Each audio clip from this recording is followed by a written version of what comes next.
Cześć Wam kochani, witam Was serdecznie w kolejnym filmie na moim kanale. Z tej strony Marta, kanał Million Lashes i zapraszam Was serdecznie na podsumowanie, jakie zrobiłam. To jest taki tag, bo wydawało mi się, że w formie tagu będzie mi najłatwiej takie podsumowanie zrobić. Podsumowanie moich zakupów perfumowych z tego roku. Wszystko tak naprawdę o tych zakupach, o moich rozczarowaniach, o super zakupach, o tym, ile obecnie liczy moja kolekcja i tak dalej, i tak dalej. Mam nadzieję, że spodoba Wam się taki film. Zapraszam.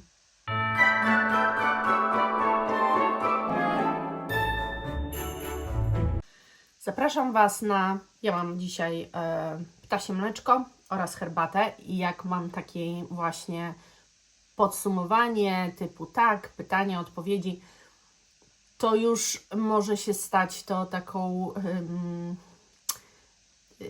taką rutyną u mnie w filmie, że coś będę jadła albo piła, bo jakoś nie wyobrażam sobie, mogę o zapachach tak opowiadać, ale to nie będzie za bardzo opowieść o zapachach.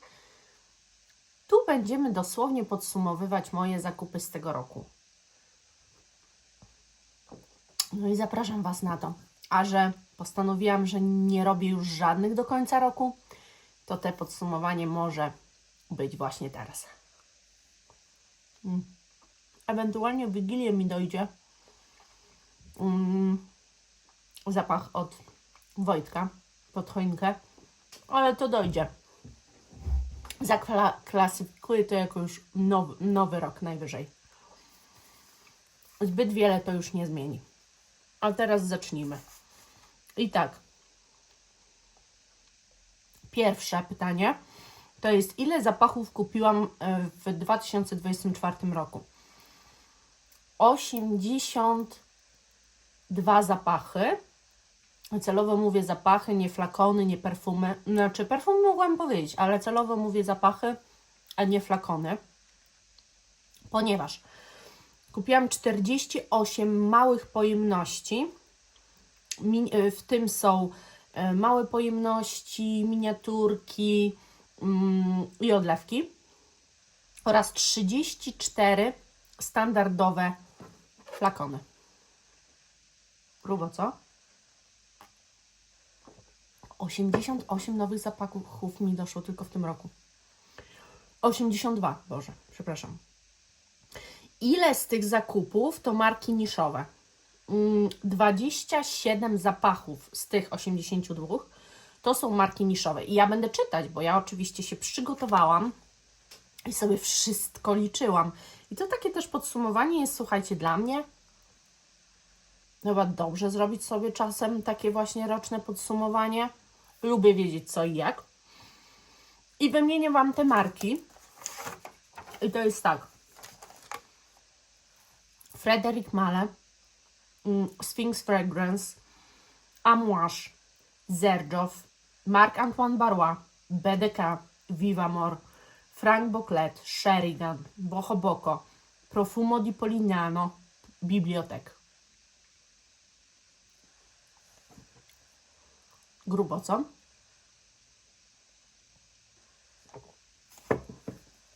Kolejne. Najgorsze moje zakupy.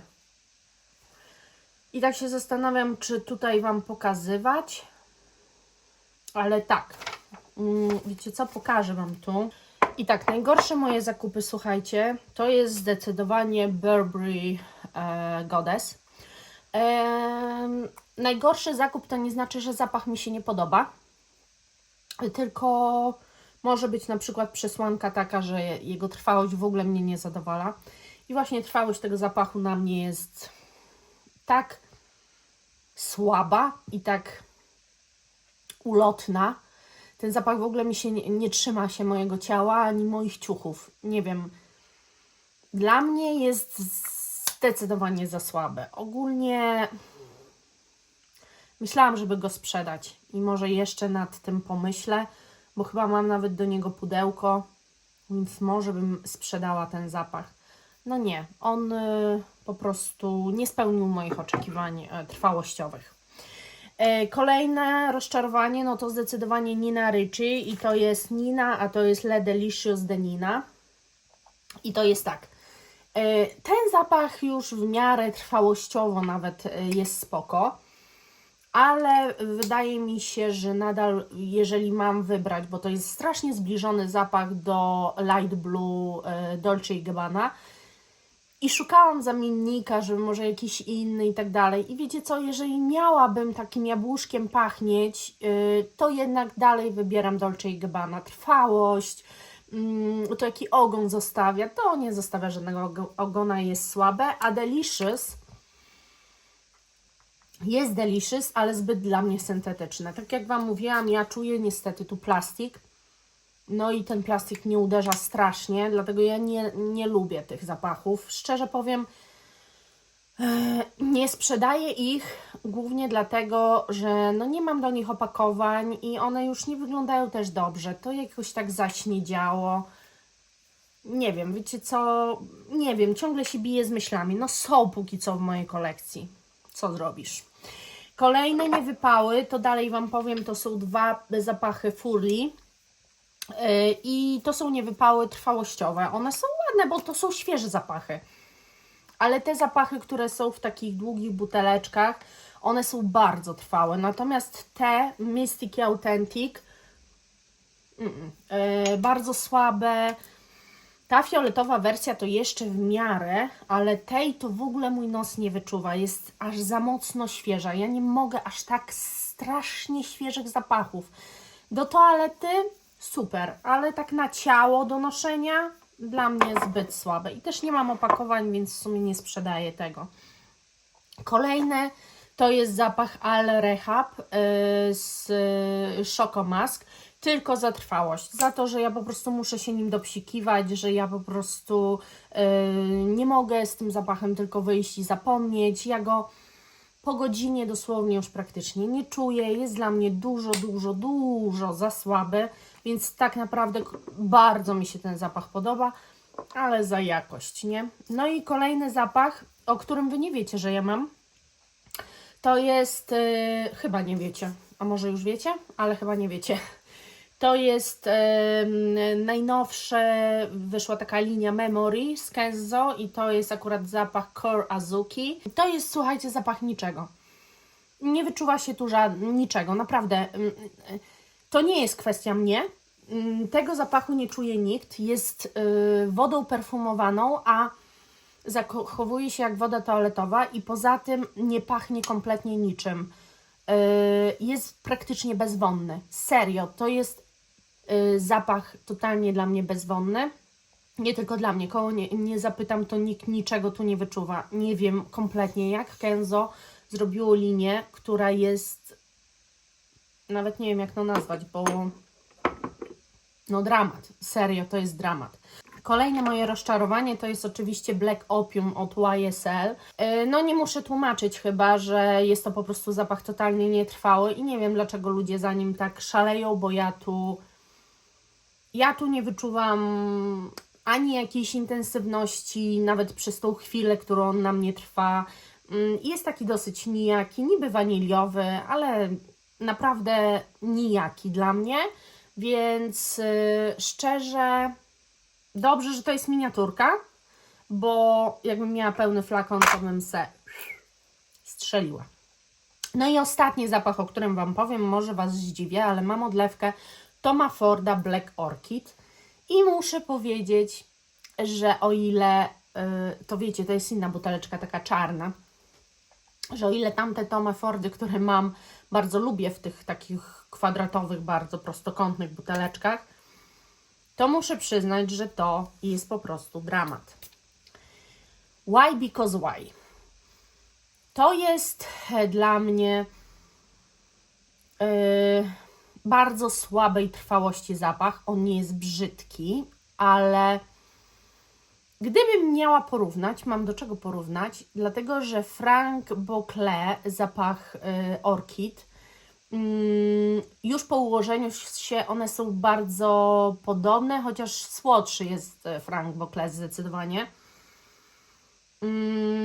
Ten jest bardziej ostry, taki bardziej, nie wiem, jakiś imbirowy albo coś w ten deseń. Tamten oczywiście nie ma żadnych takich cech w sobie, ale jednak tamten ma taką trwałość i tak bardzo mi pasuje tamten zapach, mnie otula. Ten nie podoba mi się za bardzo. Znaczy, zapach jako zapach jest ok, jest ciekawy, no ale czemu ta trwałość jest taka beznadziejna? Naprawdę. Jeżeli chodzi o trwałość, to nie wytrzymuję, nie czuję go dłużej niż do 2 godzin. To jest w ogóle porażka, sami przyznajcie. Także to są moje tak naprawdę trochę wtopy zakupowe. Zagadka. O jakich targach mówię w filmie? Ci, co mnie oglądali, myślę, że tu nawet nie muszą się cofać do tego filmu, ale ci, co nie wiedzą, nie oglądali, zapraszam do zerknięcia w opisie. Tam jest link do filmu, w którym tak naprawdę znajdziecie odpowiedź. Ale pytanie jest bardzo proste moim zdaniem, także czekam na Wasze odpowiedzi. Następne pytanie, tu chyba już Wam nie powiem o nich, tylko po prostu wymienię, bo jak tak mam cały czas, tu po prostu nie mam gdzie tego naustawiać. Zrozumcie mnie, więc po prostu będę Wam mówiła. I kolejne to jest najlepsze teraz zakupy. I najlepsze zakupy to jest zdecydowanie właśnie Frank Boclet Orchid. Jestem przezachwycona tym zapachem, uwielbiam go bardzo. Wszystkie zapachy BDK, wszystkie odlewki BDK, mam ich 5, czyli Tuberose Imperiale, Nuit de Sable, Saint Honor i poczekajcie, co jeszcze? I Possessoir oraz Rouge Smoking. Oraz dalej Guerlain, oczywiście obie Guerlain Aqua Allegory, jestem zachwycona, a w tych jeszcze nie zachwyconych jest jeszcze jeden, którego nie wymieniłam. Najgorsze moje zakupy, może wróćmy na chwilę, bo najgorszym moim zakupem też jest te Guerlain nowe, terracotta, bo po prostu on nie ma trwałości. No, także to też jest tak kupę kasy wydane, bo chyba 500 to kosztowało i po prostu to nie ma żadnej trwałości. To tak przepraszam, że tak wracam, ale jak coś mi się przypomni, to jeszcze wiecie. Guerlain oba, czyli Flora Bloom Forte i Mandarin Basilic Forte. Jestem zachwycona. Dalej miniaturki Hermesa. Jestem ze wszystkich miniaturek Hermesa zadowolona, czyli Tutti Twili, Twili, te trudne do wypowiedzenia, Rabarbar, Un Jardin sur le Nil, Marevi i Barenia. Barenia to bije na głowę wszystko. Z tego jestem najbardziej zadowolona. Dalej z zapachu Sherigan. Chyba Wy nie wiecie nawet, że ja jednak sobie kupiłam zapach Sherigan.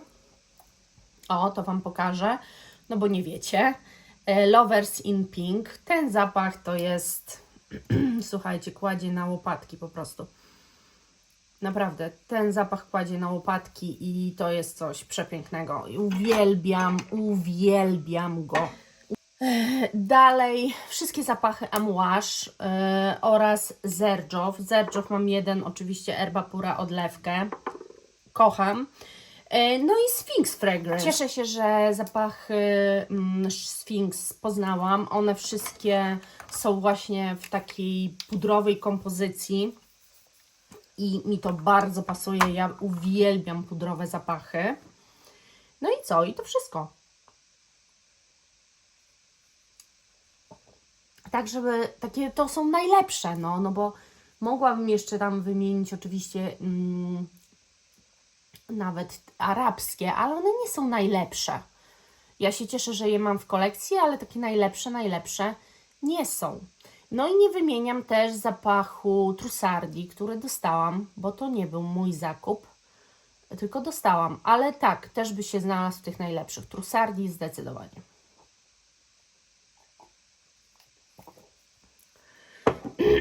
Dalej. Ile zapachów liczy teraz moja kolekcja? Moja kolekcja obecnie liczy 116 zapachów. Dlatego musiałam przystopować. Bo wiecie, co zauważyłam? Że ja już nie wiem, czym mam pachnieć. Że ja nie wiem, co mam ubrać na siebie. Że sięgam ciągle prawie po to samo. Że jestem taka mało ostatnio zdecydowana. Że ta ilość jest troszkę przytłaczająca i z jednej strony staram się myśleć o tym jako o kolekcji i o tym, że nie muszę używać wszystkich tych zapachów. A z drugiej strony mam je i chcę ich używać. Ale nie mam tyle dni, znaczy mam generalnie, ale jakby są teraz zapachy, które chcę teraz używać, są zapachy, które chcę używać tylko latem, więc one stoją i czekają. I taka czuję się, wiecie, że naprawdę nie wiem, co ubrać na siebie, nie? Dzisiaj swoją drogą pachnę Frédéric Malle Masque Ravageur. Cudo. Dalej, słuchajcie, jakie plany zakupowe na rok 2025? O, i tu sobie popisałam, słuchajcie. I teraz tak. Przede wszystkim zdecydowanie chcę poznawać nisze. Oczywiście nie rezygnuję z mainstreamu. Jeżeli zobaczę, że coś ciekawego się zaczyna pojawiać, no to jakby ja dalej jestem mainstreamem zainteresowana, ale chciałam się skupić na niszy. Być może też trochę moją uwagę zwrócić bardziej na zapachy arabskie. Często mi piszecie, że Araby mają cudownie, wspaniałe, takie bardzo w odbiorze mainstreamowe perfumy. Ja przetestowałam ich trochę, dzięki też dobroci Was, ale nadal myślę, że to jest jakaś tam kropla w morzu i fajnie by było potestować więcej. Też ja nie chcę mieć dużej kolekcji arabskich zapachów, dlatego że ja wiem, że Wy mi piszecie, że to takie piękne buteleczki i tak dalej. Nie moja estetyka. Na przykład zapach Kamrach uważam, że ma przecudowną butelkę i gdyby wszystkie arabskie miały właśnie coś takiego a la kryształ, to powiem Wam, że wtedy mogłabym mieć. Z drugiej strony przeszkadza mi też bardzo to, że nie ma innych pojemności niż 100 ml arabskich. Dlatego ja nie zrobię sobie całej kolekcji nie wiadomo ilu zapachów arabskich, bo dla mnie te pojemności są nie do przejścia w obecnej sytuacji. I druga sprawa jest taka, że ja po prostu nawet fizycznie nie będę miała gdzie ich ustawiać, bo one zajmują dużo miejsca przez to, jaką pojemność mają. Kolejnym takim moim planem jest, żeby troszeczkę bardziej poznać tę luksusową, taką butikową część marek, które robią mainstream. Właśnie tak jak wcześniej też Wam chyba mówiłam. Armani Privé, taką butikową ma Chloe. Ponoć kosztuje ogromne pieniądze te ich zapachy, ale ponoć coś pięknego. No oczywiście Dior ma, oczywiście ma YSL, chociażby Baby Cat, które ja mam, jest właśnie z tej butikowej takiej kolekcji zapachów i to jest coś nieziemskiego, więc po prostu chciałabym się bardziej skupić na tej takiej butikowej części, a już nie aż tak mocno na mainstreamie, ale tak jak mówię, mainstream dalej jest w kręgu mojego zainteresowania jak najbardziej. Dalej. Na pewno nie stawiam już tak na buteleczki jak na odlewki. Bardzo mi się spodobały te zakupy właśnie odlewek, miniaturek. Cenowo to się nie opłaca, oczywiście, że nie, ale ja mam przynajmniej zapach, za który nie muszę zapłacić 1500 zł, tylko 100 zł za odlewkę, którą i tak będę zużywała bardzo długo, bo przy tej ilości zapachów to jakby jest zrozumiałe, czy za miniaturkę, za którą zapłacę 100 zł, czy tam 120, a też będę i tak używała jej bardzo długo. I dlatego ja już postanowiłam, że nie bawię się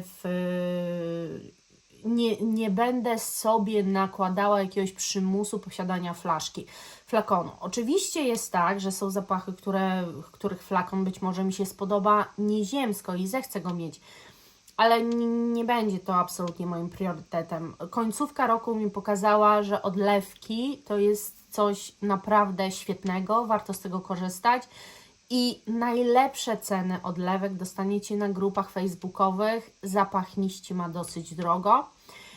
Ja oczywiście kupuję na zapachniści dalej, ale jednak na grupach facebookowych macie to taniej, sporo taniej, myślę, że jakieś 30%.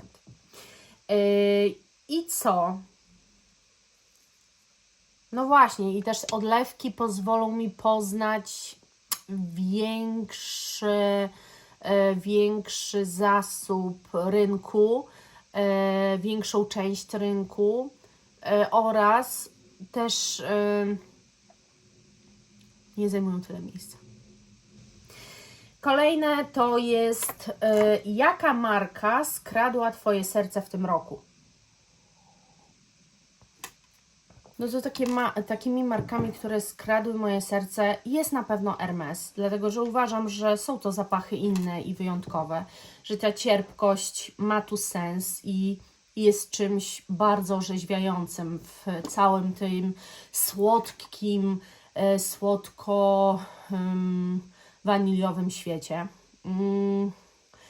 Poza tym bardzo no Amouage zdecydowanie. Xerjoff jeszcze nic nie mogę powiedzieć, jeden zapach tylko mam, ale BDK zdecydowanie. Myślę, że na swój sposób Frédéric Malle, tak, to jest marka w ogóle, która jak widzę gdzieś do kupienia właśnie te jego flaszeczki takie miniaturowe, to myślę o tym, żeby ten zapach mieć, bo trwałość i zagadkowość tych zapachów jest naprawdę super. Na pewno Sphinx skradł moje serce. No głupia bym była, gdyby powiedziała, że nie, bo mam 4 zapachy. Myślę jeszcze, nie? Myślę. I chyba tak naprawdę w tym roku nie ma więcej takich marek, które tak mocno by mną zawładnęły, bo nie chcę też mówić o jakichś markach, na pewno Guerlain. To już w tym roku się okazał taki taka moja marka, w którą mogę iść w ciemno. Tak mi się wydaje, że co nie kupię, to jestem zadowolona. Ale generalnie, no oczywiście jest wtopa w tym zapachu też, ale to jest woda toaletowa, ja mogłam tak założyć, że tak będzie. A poza tym, zapach jako zapach strasznie mi się podoba, tylko jego trwałość jest średniawa. No ale bym powiedziała Guerlain, tak? Więc to jest... Nie chcę mówić o markach, których nie mam iluś zapachów, no bo jak mogła skraść moje serce jednym zapachem? W każdej marce znajdę prawdopodobnie jakiś jeden zapach, który skradnie moje serce. To nie znaczy, że cała marka skradnie moje serce, więc na tym bym poprzestała. Następne, słuchajcie. Jaka marka perfumowa Cię rozczarowała w tym roku? Bo pisałam sobie trochę. Słuchajcie. Jeżeli chodzi o marki, to na pewno Nina Ricci, ale to chyba nie jest zaskoczeniem. Tylko też, ja podaję markę Nina Ricci, a tak naprawdę mam z niej tylko 2 zapachy, więc może nie powinnam jej podawać, bo to jest takie trochę słabe. Na pewno rozczarowała mnie Olfactive Studio. No, przetestowałam tam 5 zapachów, które są niesamowite. One mnie nie rozczarowały zapachowo. Rozczarowało mnie po prostu... Rozczarowało mnie jako trwałość. I słuchajcie, miałam taki zarzut pod filmem właśnie z przeglądem marki Olfactive, że uraziłam kogoś tym, że powiedziałam, że ta marka jest nietrwała. Jak można w ogóle tak powiedzieć o marce Olfactive? Ja chciałabym wyjaśnić jedną rzecz. Perfumy to jest strasznie subiektywna rzecz. Ja cały czas Wam powtarzam, że to, co na mnie jest nietrwałe, nie musi być nietrwałe na Was. Śmieszą mnie trochę też takie komentarze, bo wydaje mi się, że nie jesteśmy dziećmi i pewne rzeczy są zrozumiałe i jasne. I ja, wyrażając swoją opinię na temat jakichś zapachów, nie mogę się zastanawiać, słuchajcie, czy kogoś krzywdzę tym, czy ktoś poczuje się obrażony i tak dalej, bo ja po prostu wyrażam taką swoją prawdziwą, która siedzi we mnie opinię. I ja się nie będę zastanawiała, dlatego że dla mnie to jest jedna osoba na milion. Jedna, jedyna osoba, która mi napisała coś takiego od jakiegoś tam czasu. Nikt nie czuje się urażony, bo każdy ma inne preferencje. Dla kogoś, na przykład kamra, zapach. Mówiłam w filmie o zapachach arabskich, że dla mnie to jest po prostu przecudowny, słodki bardzo zapach, który niesamowicie mnie otula i postanowiłam go kupić i polecam go i jest to sprzedażowy bestseller wręcz. Ale były osoby, które mi napisały w komentarzach, że o Jezu, ja nie rozumiem tego zapachu. On dla mnie w ogóle tak nie pachnie. On jest dla mnie w ogóle jakiś dziwny. Kompletnie nie czuję słodkości w nim i tak dalej. Macie do tego prawo. I macie prawo, żeby Wam się jakieś zapachy nie podobały, żebyście nie lubili jakiegoś zapachu. Ja uwielbiam zapach Lanterdi, wszystkie tak naprawdę, flankery nawet, ale to jest, ja jestem jedną z nielicznych. Lanterdi jest tylko dla takich, które lubią ostre zapachy. I nie dla wszystkich jest. I sami mi piszecie, że nie lubicie, niektórzy z Was piszą mi, że nie lubią Lanterdi. Czy ja mam się obrażać, bo ktoś nie lubi Lanterdi? No nie! Więc taki komentarz jest w ogóle co najmniej, ja się tam podirytowałam, przyznam szczerze. Wyszło ze mnie co najgorsze.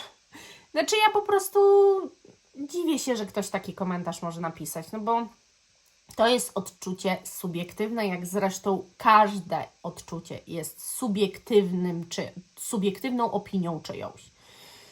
I Olfactive Studio dla mnie, gdybym miała powiedzieć komuś, to są jedne z piękniejszych zapachów, jakie ja kiedykolwiek czułam. To są takie kompozycje niesamowite w ogóle. Ale jeżeli zapach za 1000 zł jest na mnie nietrwały, to wybaczcie mi, ale to jest dla mnie strata pieniędzy. I jak widzicie, ten film, te podsumowanie pokazuje, że straciłam już pieniądze. To jest kropla w morzu tego, co kupiłam. Reszta, wszystko mi się powiodło, super. Ale jednak są te kwiatki, jednak są te zapachy, które nie sprostały moim oczekiwaniom, które się okazały totalną wtopą. Więc zrozummy się, proszę. Kolejna marka, która mnie rozczarowała, do której podchodziłam kilka razy, jest Montal. I też piszecie mi, że jak to jest możliwe, że one są takie trwałe. Nie wiem, jak to jest możliwe. Najprawdopodobniej ja testowałam słodkie akurat zapachy. Właśnie Intense Cafe, coś z kakałem, pamiętam, jakąś wersję kakaową, nie pamiętam nazwy. Pamiętam, że coś takiego bardziej pralinowego. Wszystkie takie bardziej słodkie zapachy z Montal, do nich podchodziłam i żadne z nich nie były na mnie trwałe. Mało tego, ja ich po pół godziny nie czułam już w ogóle. Jeszcze otoczenie, jak się zbliżyło do mnie, to je wyczuwało, ale mój nos już ich nie czytał. Więc są tak skomponowane, że nie wiem, może za słaba baza dla mojego nosa. Nie wiem, ciężko mi w ogóle coś powiedzieć. W każdym razie tak jest, co nie znaczy, że nie podejdę już do Montal, ale mam już dystans do tej marki i szybciej wybiorę Mancerę, bo tych jeszcze nie próbowałam i mimo, że to jest chyba jedna rodzina, jeden właściciel, tak coś chyba wiem, tak coś mi się wydaje, to zapachy mogą być totalnie inaczej konstruowane, więc Mancera już bliżej niż Montal. No co zrobisz? Burberry. Słuchajcie, ja mam zapachy dwa Burberry. Mam Goddess i mam My. No i My Black. No i generalnie co ja mogę powiedzieć?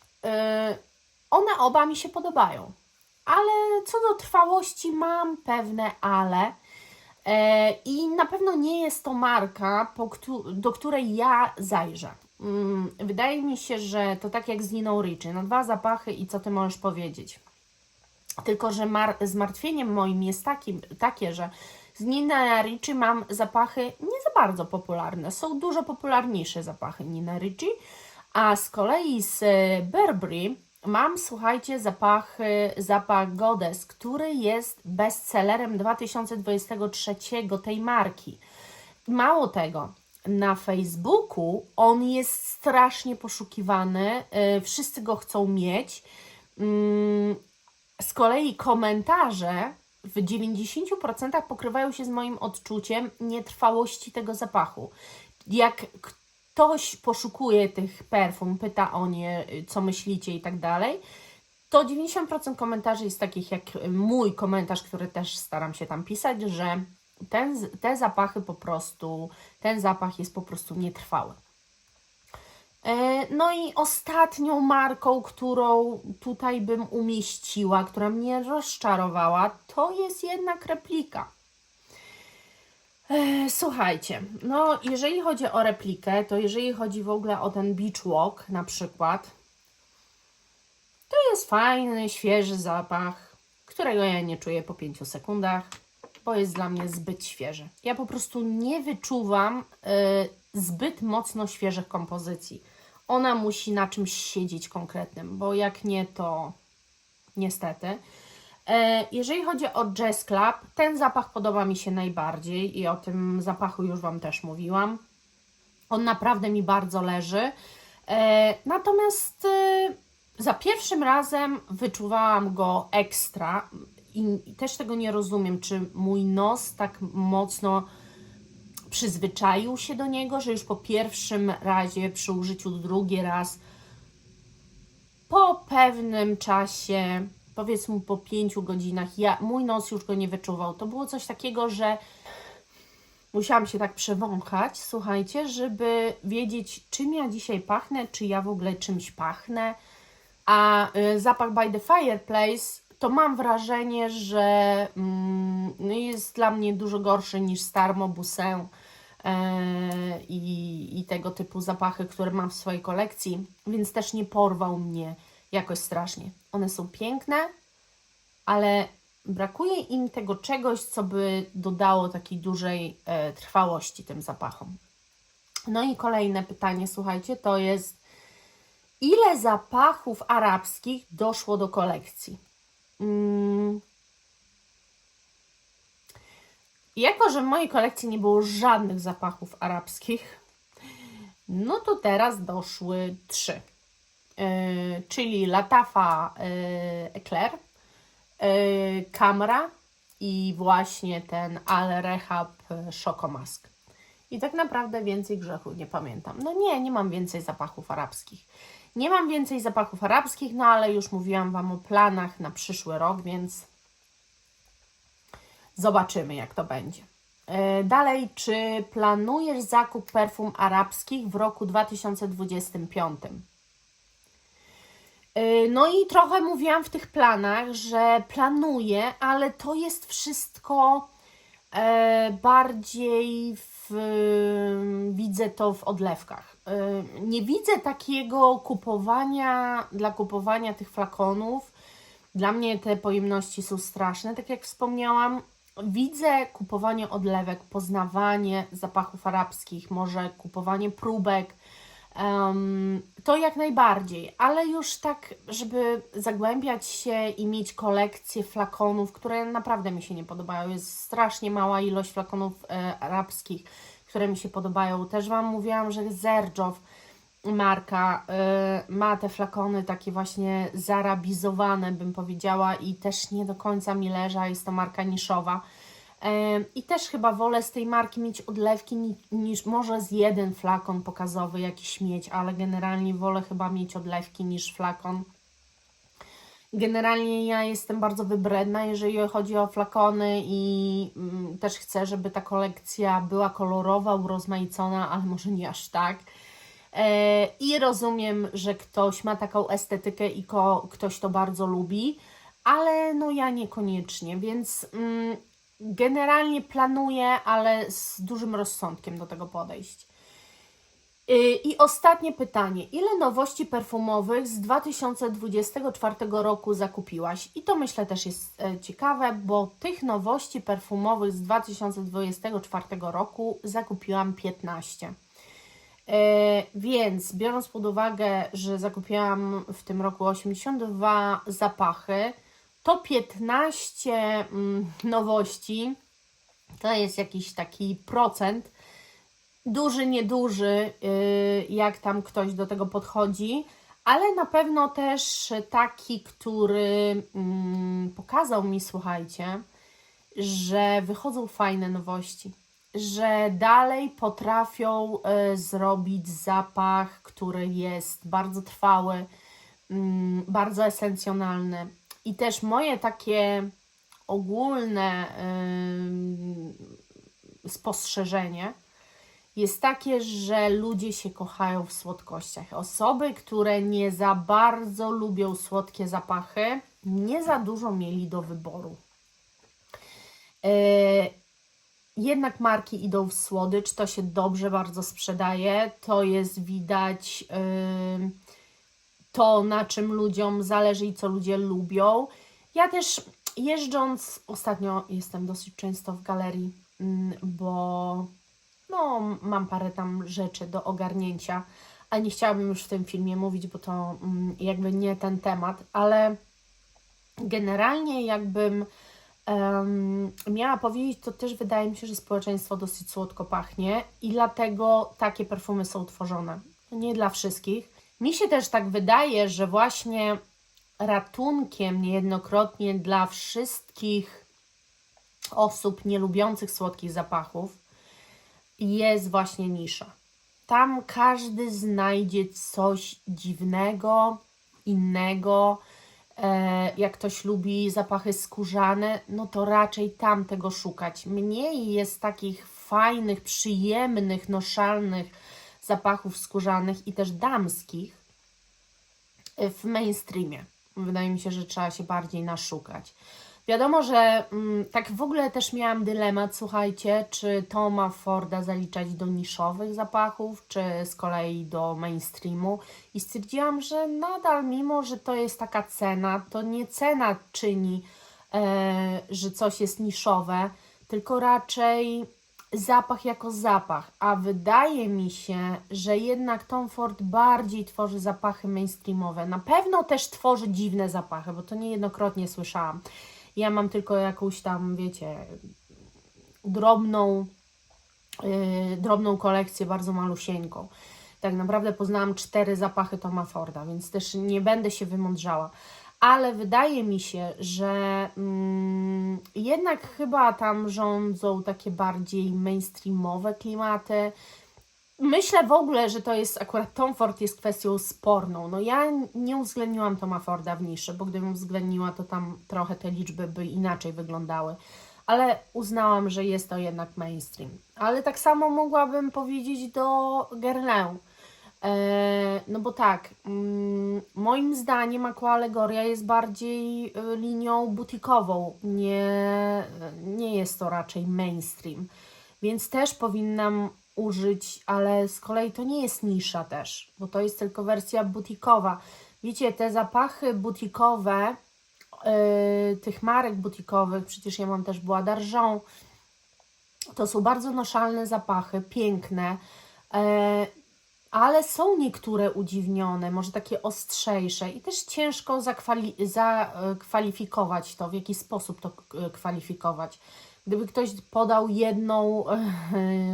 jedną definicję niszy, na podstawie której można marki i ich zapachy klasyfikować, to by było dobrze. No ale to tak mam wrażenie, że trochę chodzimy we mgle. Być może taka definicja jest, tylko ja jej nie znam. No i dobra, rozgadałam się przy tym ostatnim, trochę nie na temat, bo wystarczyło podać liczbę, ale ja lubię takie podsumowania, takie gadulstwo właśnie na konkretny temat, a na temat perfum to w ogóle mogłabym gadać bardzo długo. I co? Ja za dzisiaj bardzo Wam dziękuję. No i mam nadzieję, że miło spędziliście ten czas i że coś jedliście. i piliście. Dzięki, kochani. Pa, pa!